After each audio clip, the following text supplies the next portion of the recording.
नमस्कार, मैं डॉक्टर आस्था तिवारी शासकीय नवीन महाविद्यालय बेरला में हिंदी की सहायक प्राध्यापक हूँ। आज हम चर्चा करने जा रहे हैं वित्त और वाणिज्य की भाषा पर। आधुनिक भारतीय भाषाओं में हिंदी सबसे अधिक लोकप्रिय और ग्राह्य भाषा है। सन 1949 14 सितंबर को जब हिंदी ने राजभाषा का दर्जा प्राप्त किया, तभी से उसके मानक रूप में शब्दों की आवश्यकता महसूस हुई और साथ ही विभिन्न क्षेत्रों जैसे विज्ञान के क्षेत्र, वाणिज्य के क्षेत्र, वित्त के क्षेत्र, प्रौद्योगिकी के क्षेत्र, चिकित्सा क्षेत्र, विभिन्न क्षेत्रों में उसके हिंदी के मानक रूप और मानक शब्दावली की आवश्यकता महसूस हुई और इसी तारतम्य में विभिन्न भाषिक संरचना वाले रूप हमारे सामने आए, जिनमें कुछ प्रमुख है कार्यालयीन भाषा, दूसरी है मीडिया की भाषा, तीसरी है मशीनी भाषा और चौथी है वित्त और वाणिज्य की भाषा। कार्यालयीन हिंदी में राजकाज के सारे काम होते हैं। पत्रों का आदान प्रदान, पत्र लेखन सभी राजभाषा में होता है। मशीनी भाषा जैसे कंप्यूटर की भाषा, फाइल, सेव, डॉक्यूमेंट तैयार करना, प्रिंट निकालना आदि शब्द मशीनी भाषा के शब्द हैं। तीसरी है मीडिया की भाषा यानी जनसंचार की भाषा। जनसंचार की भाषा के द्वारा संदेश को कुछ ही समय में अधिक से अधिक लोगों तक प्रेषित किया जाता है। और अब चौथी है वित्त और वाणिज्य की भाषा। अब हम देखते हैं कि जैसे जैसे व्यवसायीकरण बढ़ा, भूमंडलीकरण, उदारीकरण, शिक्षा आदि जैसे जैसे बढ़ते गए, वित्त और वाणिज्य तथा बैंकिंग के क्षेत्रों में हिंदी की प्रयोजनीयता और भी बढ़ी और हिंदी का ये दायित्व भी हो गया कि वह इन क्षेत्रों के लिए ऐसे शब्द दे जिनका प्रयोग साधारण जन कर सके। वित्त और वाणिज्य की भाषा की पारिभाषिक शब्दावली और शब्द भी दूसरी हिंदी के दूसरे भाषा के रूपों से भिन्न होते हैं।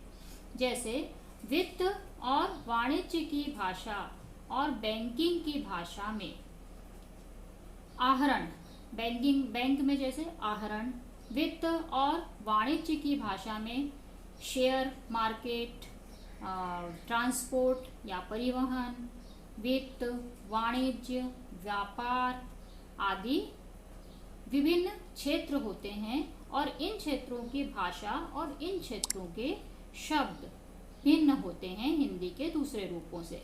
अब हम जैसे उदाहरण देखते हैं।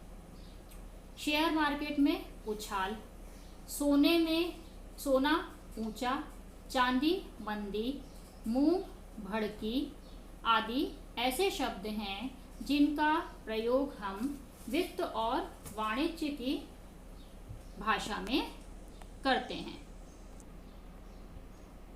अब आप देखेंगे, जैसा कि मैंने कहा कि वित्त और वाणिज्य की भाषा की पदावली भी भिन्न होती है। तो आप देखिए, यहाँ मैंने कुछ उदाहरण दिए हैं, जैसे कि करेंसी, मुद्रा, अकाउंटेंट, लेखा, कैलकुलेटर, गणक, कंप्यूटर, संगणक, कॉस्ट लागत, कैपिटल पूंजी, बियरर धारक, एक्सचेंज विनिमय, कैशियर रोकड़िया, इन कैश भुनाना।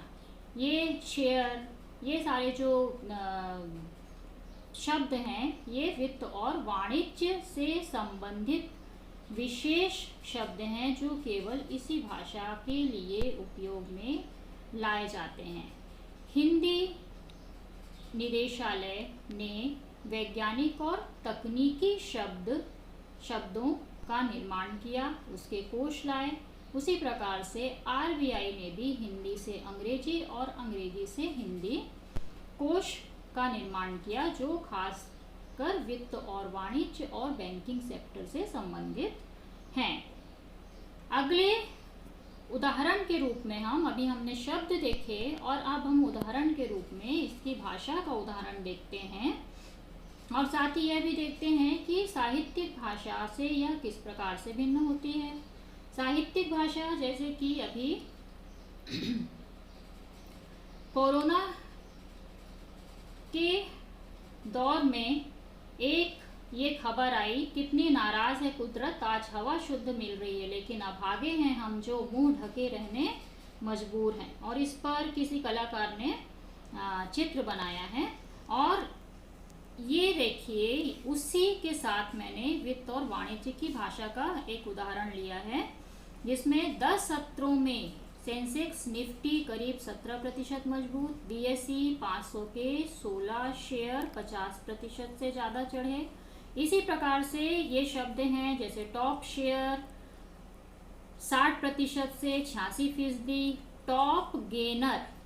टॉप गेनर वे कुछ हम जब हिंदी को समृद्ध करते हैं तो हमने कुछ शब्द ऐसे लिए जैसे कि प्रीमियम, रॉयल्टी, ऐसे कुछ शब्द हैं जिनको हमने उनके मूल रूप में ग्रहण कर लिया है और कुछ शब्द ऐसे होते हैं जिनको कि हम उनका हिंदी रूप बनाते हैं, जैसे कॉस्ट का लागत, वो हमने हिंदी रूप लिया।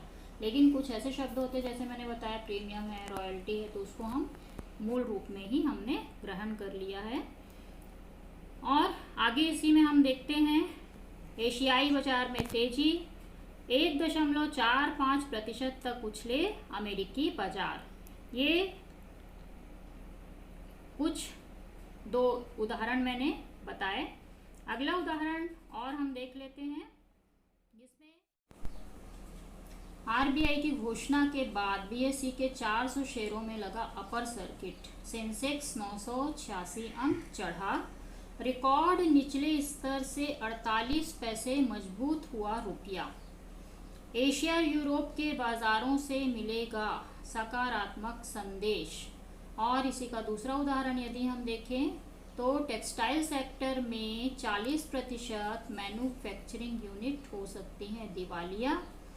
20 अप्रैल से देश की 25 से 30% स्पिनिंग मिल ही शुरू। इसी में नीचे देखिए निर्यात में 11.5% हिस्सेदारी है, निर्यात शब्द आया है। टेक्सटाइल इंडस्ट्री, इस प्रकार हम देखते हैं कि व्यापार, वाणिज्य, उद्योग, बैंक आदि से जुड़े जो शब्द हैं वो वित्त और वाणिज्य की भाषा में आते हैं। और अब हम देखते हैं कि वित्त वाणिज्य की भाषा का हमारे लिए क्या महत्व है। वित्त और वाणिज्य की भाषा बैंकिंग, खास तौर से बैंकिंग सेक्टर में, जो कि बैंक जो है वो जनता के बिल्कुल करीब होता है और एक एक व्यक्ति को बैंक से काम पड़ता है। अतः वित्तीय रूप से साक्षर होने के लिए, बैंक के काम का सीखने और करने के लिए, वित्त और वाणिज्य से संबंधित काम करने के लिए वित्तीय सिद्धांतों को समझना हमें आवश्यक है, खासकर तब जब हमारा ये सपना है कि 2025 तक हमने ये लक्ष्य रखा है कि भारत एक आर्थिक महाशक्ति के रूप में अपने आप को स्थापित करेगा। तो उस समय यह और भी महत्वपूर्ण हो जाता है कि हम वित्त और वाणिज्य की भाषा को समझें और आर्थिक निर्भरता के साथ साथ उसके वित्तीय सिद्धांतों का ज्ञान हमारे बीच हो और हम उसका प्रसार कर सकें। धन्यवाद।